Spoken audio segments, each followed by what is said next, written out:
What's going on, y'all? It's the Conscious One coming at you. Back to do a little audio here. Went through some troubles with my car. I'm very thankful to God, and I'm thankful for my people helping me out. Okay, so I've been wanting to do this audio for a while. I'm gonna call this one "Basic Instructions Before Leaving Earth." Basic instructions before leaving Earth. Uh, t- Excuse me, guys. I'm not reading from notes, so if I bounce around a little bit, please forgive me. You guys know I don't like to read scripts. I just like to come straight from the heart about uh, how I feel about a certain situation. Remember, it's not. I didn't say what I know. I This is about how I feel about a situation. And some things that I'm going to mention some things that I do know. But overall, I want you guys to know that this is how I feel because I don't want anybody to be traumatized or butthurt about something, anything that I feel, in quotation, feel a certain way about. However, I will be discussing some facts in this audio. So bear with me, guys. This is probably going to be about 10 or 15 minutes. You know, folks, we get in a lot of trouble because these days you cannot find people to ally with uh, that are going to be there to support you. Even people, if you're part of a church, you're going to have issues with people within that church where people these days do not want to support each other in I would say uh, an emotional, mentally type of way. You know, the thing that's needed the most. I often mention how I wish I can find at least one to two to three guys that I know I could call upon in the middle of the night to say, "Hey, man, I'm stranded over here. Help me out. What can I do?"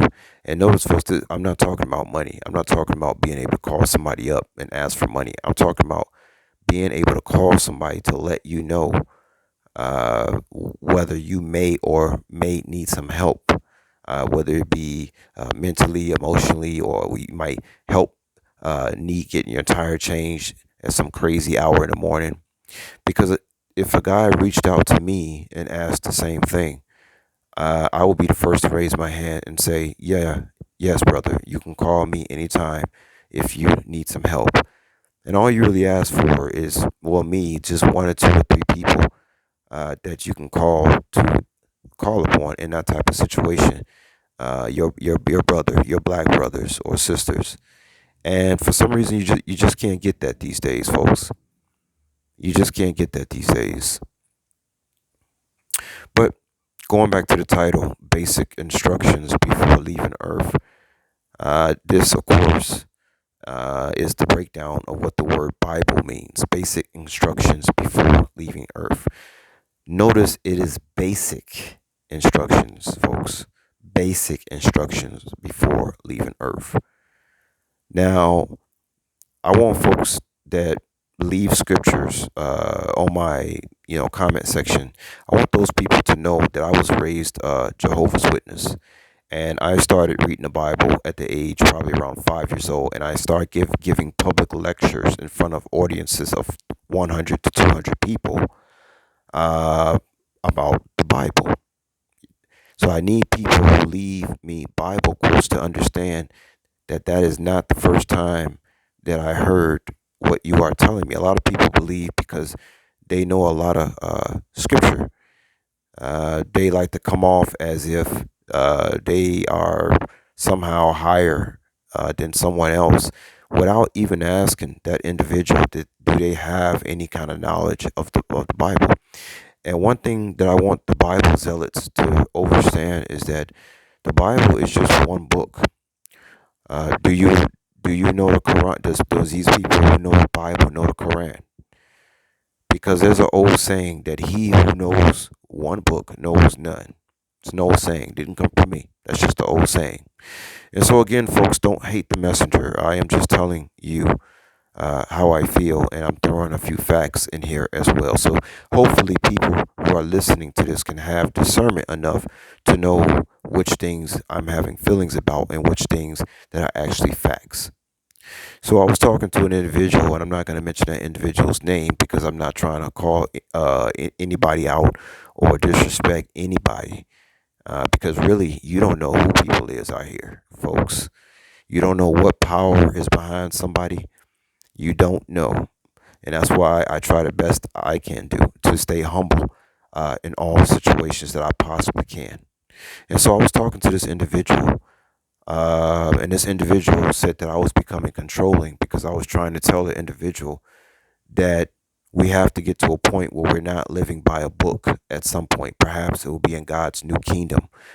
Because, as far as I know, based on the teachings of the Honorable Elijah Muhammad, uh, uh, the black race of people, not all black people, but the black man is righteous by nature. So there are people outside. We're not talking about the Gentiles. The Bible was created for the Gentiles. It was not created for the people, for the Israelites. Okay? It was not created for the Israelites. Now, that is how I feel about the situation because I put two and two together. Well, if the black man and woman are naturally righteous, and the only reason that we are doing unrighteous things is because we live in an unrighteous system, then it doesn't make sense to me that we would have to read the Bible for eternity. It's just like this. People go to church, right, and they want you to go to church. Well, if Jesus, if those same people, if Jesus died on the cross for my sins, then why do I still have to go to church and confess if I'm so-called Catholic? Why do I still have to go to confess if Jesus already died for my sins? I shouldn't have to be worrying about going to church and proving to other people that I'm this outstanding, righteous, pious individual. The Bible was created for Gentiles, folks. It was created for people that do not know how to behave themselves, just like all the laws of the land in places like New York and Chicago and other places. Understand that those all these rules are in place because there are people out here who, if those rules are not in place and there's no prosecution uh, to be prosecuted, then these people will do criminal acts against other people. And that's why we have rules in place. And so I mentioned to this individual that we can't be living on a book for eternity. That's slavery. And I believe this individual said to me, They questioned me as if I was Satan himself and said, "Are you trying to get me out of my Bible?" I said, "I'm not trying to get you out of anything." I said, "Matter of fact, whatever makes you feel comfortable to get from day to day, stay with it, regardless of what anybody else has said or what I say." Okay, because I'm not in your shoes. No one's in mine. Nobody's walking the mile that I'm walking. Nobody's going to the grave when I go to the grave with me. It's only going to be me. Okay, so in my belief system, whatever it is, I believe in the teachings of the Most Honorable Elijah Muhammad. Um, if somebody was to tell me, well, I don't believe in him and he's fake, and so is his God, Farad Muhammad, and all that is BS, and you stupid for following, so I wouldn't actually let that bother me at all. I understand because I know what I know. That's how I know it. You understand? Knowledge is infinite. And if all the knowledge in the universe is only in the Quran or the Helios book called the Bible, which is a Helios book, it's a book based on sun worship. Go look it up. It's based on sun worship. If all the knowledge in the universe is only in a couple of books like the Quran and the Bible, let me tell you, folks, we are in a lot of trouble if that's the case.